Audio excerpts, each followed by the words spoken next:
કરીએ અન્ય સમાચાર આવી રહ્યા છે। ગુજરાત મહારાષ્ટ્રની 10 કંપનીના નામે હવાલા કૌભાંડ સામે આવ્યું છે। કંપનીના નામે બેંકમાં ₹1073 કરોડનું હવાલા કૌભાંડ સામે આવ્યું છે।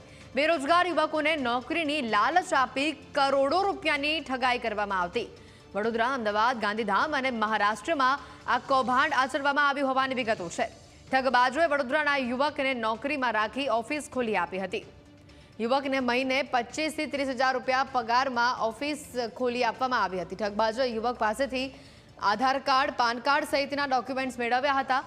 આ સાથે જ તેમના નામે કંપનીઓ ખોલીને કરોડો રૂપિયાના આર્થિક વ્યવહારો પણ કરવામાં આવ્યા હતા, પરંતુ ફક્ત કાગળ પર સોફ્ટવેર ખરીદી દર્શાવી વિદેશી બિલિંગ બનાવ્યા હોવાની માહિતી છે।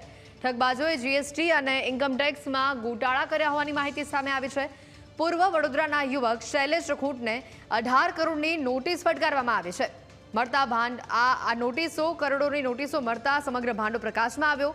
ભોગ બનનાર યુવકે વડોદરા પોલીસ કમિશનરને સમગ્ર મામલે અરજી કરી છે। હવાલા કૌભાંડમાં મુંબઈના મુખ્ય સૂત્રધારના નામ પણ ખુલ્યા છે, જેમાં વિનોદ હીરામન શિંદે, સાજિદ અલી અંસારીનું નામ સૌથી મહત્વનું સામે આવી રહ્યું છે, તો સાથે દીપક કાથા, ભગવાનદાસ સાહુ, સુજોય બેનર્જીના નામ પણ ખુલ્યા છે। વડોદરાના 3 યુવકોએ પોલીસ કમિશનરને આ અરજી આપી હતી।